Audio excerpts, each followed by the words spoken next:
What's going on, folks at home? This is Brandon, the blind fish keeper. Just gonna do a quick down and dirty fish room tour for you today. I got a couple of problem children that I'll tell you what I think it is. If you want to leave me a comment on your thoughts, let me know. I'd be happy to hear them. Bonus footage real quick. My tortoise is inside hanging out for the winter, which my greenhouse that he lives in got collapsed by the blizzard we had here in Milton, Florida. So he might be in here a little longer till I can figure out his situation. But getting back to the tanks, we're going to start with my 30-gallon. Now this was originally supposed to be a dark water aquarium, but I've had trouble keeping it clear. I think I just need more than a sponge filter to do some mechanical work. So I'm probably gonna get like an AC30 or something to put on it and boost the particulate removal. But this is a tetra tank. I've got Serpes, diamond tetras, phantom tetras, white skirt tetras, head and tail light tetras, regular neon tetras, black neon tetras, and then there's some Corys and one lemon blue-eyed pleco in there. On top there's a, I think it's a nitrolite, which just goes to show that these days LEDs are good enough to grow anything. Also, really cool is I've got a vine of pothos that's come across from the tank next door and started making its home in the tetra tank. So that's the 30-gallon tetra tank. Next, we have the 55-gallon Jonesy tank. Jonesy is my adult male green terror. In his tank with him, he shares it with, I believe, about 12 or 13 Congo tetras. And then I've also got 3 spotted pictus catfish on the bottom. It's very simply aquascaped. The root growth down the back is probably my favorite part of it. On top of the tank, I've got pothos growing. I've got a daylily growing. Inside the Aqua Clear 110, I've got creeping Jenny growing. I've got Ludwigia growing, immersed. And I've also got a little rhizome of bulbitis that's starting to convert and become immersed. So that'll be really cool when that grows out. I don't know if Jonesy's giving you a show or not. Is he showing up, Mom? Yep. Cool. But that's my big boy Jonesy and his aquarium. Hopefully he'll be able to stick in that for most of his life. And that's the 55-gallon. Alright, so moving on, we've got the 5.5-gallon fun tank. This one's still a work in progress. There's not many plants in it, so I know that's why I'm having trouble. What's in the tank as far as stock goes is just a big box store beta. Nothing special, but he's pretty cool. And I've also got 3 dwarf African frogs. All these fish eat nothing but frozen food, so I need to get some more plants in there to help me keep my nitrite levels where they need to be.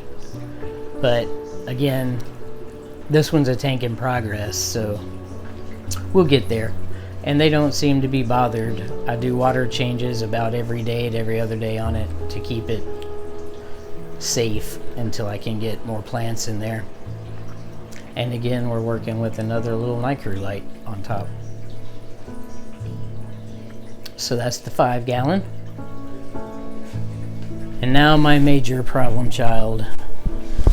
This one is a 55-gallon, a planted community tank, but Jonesy had a batch of babies with a female before I could get rid of the female, and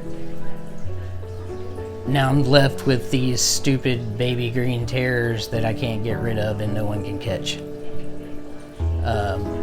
Also, the tank turned over on me and everything that I had in the tank died except for these baby green terrors and a couple of my plecos. I've got a female and 2 male lemon blue-eye plecos that were breeding really well. There's a baby on the glass. As Mom said, there's a baby on the glass. A juvenile. Hopefully I can get this tank straightened out, cleaned up, and get rid of these terrors so I can do what I want to do with it, which is turn it into that big planted community. I need a lot more plants in this tank as well. This tank's got 2 sponge filters on it and an FX4 canister filter. It's also got a Haiger light, which is the worst light ever made for a blind person. It's got that LED panel on top, touch screen. And for a blind guy that can't feel the touch screen, I mess up the settings all the time. But I love the scape of this tank. I just got to get it cleaned up. I got lotuses going crazy in here. There's a baby offshoot from the main lotus, and the main lotus is putting up a bud right now. So hopefully we'll have a flower soon. But this tank is just pretty much being left alone until I get it cleaned up and straightened out. So that was my 55-gallon troubleshooter. This one is having no problems whatsoever. I love this tank. This is finally the reveal of the Secret Goldfish Tank update. This is a 75-gallon tank, and it is a mix of fake and live plants. It's the only way I've ever been able to make goldfish leave plants alone. And they still don't from time to time. If they find something that tastes good, they'll destroy it. But in general, I've been having really good luck growing live plants in here because I started them off with fake plants. We've got a lotus going on. I've got pogo stem and octopus growing to the top. We've got a couple of swords and some Ludwigia, some crypts or so, something like that in there. For my livestock in the tank, I've got 8 fancy goldfish. They're not all just one breed. They're a few different types. I've got platies galore, tons of little babies growing up in there with them. The goldfish are doing fine. In my treble tank, I pulled my angels before they were damaged by the problem, so the angels are hanging out in here for now. On the bottom, I've got 2 green dragon bristlenose plecos. I've got a clown loach. I've got albino cories. I've got Venezuelan cories. So this is just a really, really cool tank. It's set up really nice. It's out in my living room. There's a lot of action, a lot of interaction, and I think it makes a great family community tank. So that is the quick and dirty fish room tour. Hope you guys enjoyed. If y'all have any questions about anything, just leave it in the comments and I'll answer you. I appreciate your time, and I will talk to you soon.